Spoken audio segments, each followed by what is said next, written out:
Muy buenos días, vamos a continuar con la clase de dinámica de la naturaleza. El día de hoy hablaremos sobre la temática correspondiente al hada número 3, niveles tróficos y relaciones simbióticas. Es muy importante comprender que existen diversas interacciones en el ecosistema, puesto que recuerden que cuando vimos niveles de organización, mencionamos que un ecosistema pues está compuesto por factores bióticos y factores abióticos que van a interactuar. De aquí es muy importante entender tres conceptos importantes. El hábitat, que es el área donde vive un organismo. El nicho ecológico, que es el papel, el rol, la posición, la función que va a ocupar un organismo en su medio, y lo que es la simbiosis. Esta se entiende como una estrecha relación que existe cuando viven conjuntamente dos o más organismos. Entonces el hábitat básicamente es el sitio donde va a vivir nuestro organismo. El nicho va a ser el rol o la función que desempeña en su ecosistema, y la simbiosis es una relación. Si yo les pregunto, ¿cuál sería el hábitat del nicho ecológico del camarón ciego de los cenotes? Cresseria morley. Bueno, el hábitat pues sería el cenote donde vive. Estamos hablando de un hábitat acuático. Su nicho ecológico pues es el rol que desempeña. Vamos a ver que el nicho ecológico, este rol, pues se relaciona mucho con los niveles tróficos. Es decir, con aquellos niveles relacionados a la energía del ecosistema. ¿Cómo fluye la energía? ¿Quién se come a quién? Vamos a ver que ese tipo de crustáceos pues suelen ser detritívoros que se alimentan de la materia orgánica. Entonces cumple un nicho ecológico de ser un detritívoro dentro del ecosistema. Claro, tomando en cuenta también que es ciego debido a las adaptaciones que tiene la fauna troglobia debido a que viven en estos ambientes. Entre las poblaciones vamos a tener dos tipos de interacciones principales, las interespecíficas y las intraespecíficas.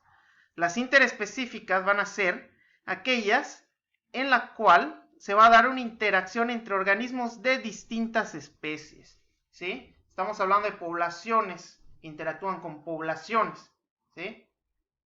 Y intraespecíficas va a ser una interacción en la cual se va a dar mediante individuos que son de la misma especie. Según Biggs y Solomon, podemos tener dentro de las interacciones comunitarias a la competencia, la depredación y la simbiosis. De aquí partiendo el mutualismo, el comensalismo y el parasitismo. Vamos a aunar un poco más en estos tipos de relaciones, así como otras principales. En general, pues podemos hablar de competencia, depredación, parasitismo, comensalismo, cooperación, mutualismo, la llamada exclusión mutua y el amensalismo. Bueno, para comenzar este tema, les voy a pedir que elaboren en su libreta la siguiente tabla. Van a tener aquí, en el lado izquierdo, las principales interacciones.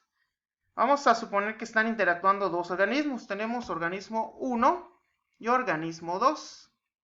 Para llenar este cuadro, vamos a utilizar los signos más cuando el organismo se beneficia, menos cuando éste se perjudica, o 0 cuando es indiferente a la relación. ¿Sí? Vamos a colocar la definición breve, por favor, de cada tipo de interacción y vamos a encontrar un ejemplo en la naturaleza. Para esto pueden utilizar la bibliografía, artículos, internet. ¿Sí?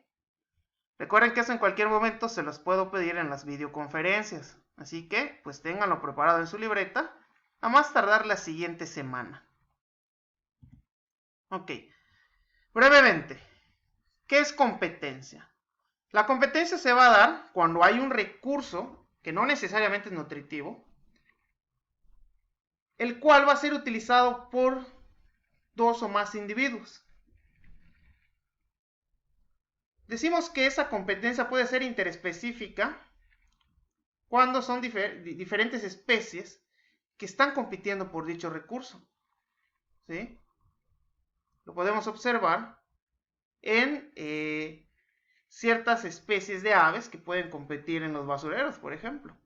O puede ser intraespecífica cuando hablamos de una lucha por el territorio en machos, por ejemplo, en reptiles, en aves, ¿sí? O cualquier tipo de especie que se les venga a la mente. ¿Sí? Estamos hablando de la misma especie, intraespecífica. Decimos que la cooperación es básicamente un mutualismo no obligado. Es decir, que aquí las especies, pues ambas se van a beneficiar, aunque realmente no dependen esencialmente una de la otra. ¿Sí? ¿Qué va a pasar en la competencia? En la competencia, pues están compitiendo por un recurso, por lo tanto, aquí básicamente, si hablamos de dos especies, por ejemplo, en el caso de interespecífica, pues ambas se van a perjudicar, ¿sí? Y en la cooperación, al contrario, ambas se van a favorecer, ¿sí? Pero al ser un mutualismo no obligado, ¿sí? También llamado mutualismo facultativo o protocooperación, no es necesario que estas especies sean dependientes la una con la otra, ¿sí? Suele ser intraespecífica incluso, se puede dar en labores reproductivas, se puede dar en defensa ante depredadores, búsqueda de alimento, ¿sí? Lo podemos observar en aquellos insectos llamados sociales, por ejemplo los himenópteros, hablando de hormigas, avispas, abejas, ¿sí? También lo podemos ver en las termitas, ¿sí? Y también se puede dar interespecífica, desde luego que sí. Por ejemplo, ciertas especies de peces o de reptiles son beneficiados por unas especies de diversos organismos llamados limpiadores, que pueden ser invertebrados, por ejemplo.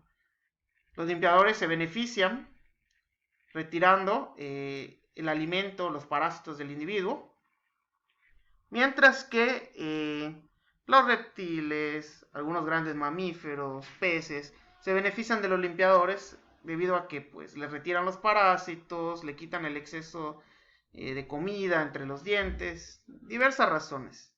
¿Sí? Aquí hablamos de una cooperación.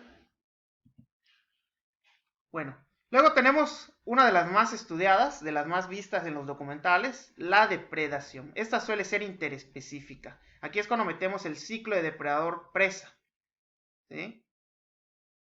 Existen varios tipos. Hablamos de los depredadores verdaderos, cuando estos se eliminan de manera total o de manera parcial a la presa. Aquí hablamos de los famosos carnívoros. ¿Sí? Un felino consumiendo una gacela en la sabana africana es el claro ejemplo. Tenemos los llamados ramoneadores. Estos son los herbívoros. Estos eliminan partes vegetales, eliminan partes de la presa. ¿Sí? Y tenemos a los llamados parásitos. Vamos a ver que diversos autores meten al parasitismo como una depredación. ¿Sí? Aunque también lo podemos manejar, de las dos maneras es correcto, como una interacción propia, el parasitismo. ¿Sí? Aquí va a existir un parásito que es el que se va a aprovechar del huésped o del hospedador o del hospedero. ¿Sí? Y hay muchas formas de aprovecharse de él. Pueden ser ectoparásitos cuando son parásitos externos, ¿sí? Que suelen ser artrópodos hematófagos, por ejemplo, garrapatas, pulgas, piojos, ¿sí? O puede ser endoparásitos cuando viven a expensas del ambiente interno de un organismo. Por ejemplo, las amibas, las tenias, ciertas especies de nemátodos como el Ascaris lumbricoides, ¿sí? Por ejemplo. En el caso de la depredación, pues es evidente que un organismo se va a beneficiar y otro se va a perjudicar. ¿Sí? Luego tenemos al mutualismo. Este suele ser interespecífico. Diversos autores lo dividen en facultativo, que es el caso de la cooperación o protocooperación. Y también lo pueden dividir en el obligado. ¿Sí? Independientemente si sea obligado o no obligado facultativo, pues ambas especies se van a beneficiar, ¿sí? Estamos hablando de un beneficio mutuo. Por ejemplo, las flores con los insectos que los polinizan. O ciertas simbiosis que se pueden dar. Sabemos que los líquenes son la simbiosis de algas, ¿sí?, que son protistas, con hongos, que son del reino fungi. Tenemos, por ejemplo, igual a las micorrizas, que son simbiosis entre las raíces de plantas con hongos, ¿sí? Igual en las bibliografías podemos encontrar el ejemplo de la termita y cierto protozoario que vive dentro del organismo de la termita. La termita se alimenta de madera, pero para poder químicamente digerir esta madera necesita el protozoario que vive en su aparato digestivo, ¿sí? Entonces hablamos de un mutualismo obligado, ¿sí? Tenemos el comensalismo, este suele ser interespecífico. Aquí uno se beneficia y el otro es indiferente, ¿sí? Por ejemplo, puede ser por un beneficio alimenticio, ¿sí?, el comensalismo propiamente dicho. Tenemos el ejemplo del tiburón y la rémora, ¿sí? La rémora, pues, se aprovecha del tiburón debido a que recibe transporte y además se puede alimentar de los restos que deja el tiburón al depredar, ¿sí? Mientras que el tiburón le es indiferente la presencia de la rémora.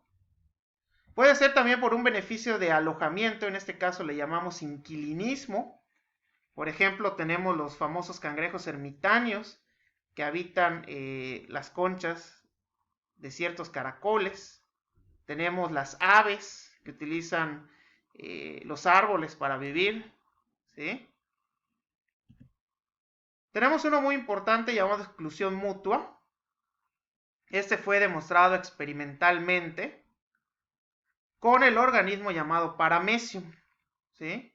Este suele ser interespecífico. El experimento comparó a Paramecium aurelia con el Paramecium caudatum en ambientes acuáticos.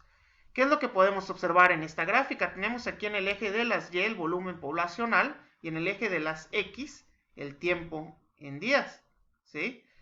Se hicieron cultivos para cada especie de manera solitaria. Para el Paramecium caudatum, ¿sí?, aquí vemos esa curva punteada en negro. Para el Paramecium aurelia, que también vemos esa curva punteada de azul. Y también se realizó un cultivo mixto, es decir, con ambas especies. ¿Qué es lo que observamos?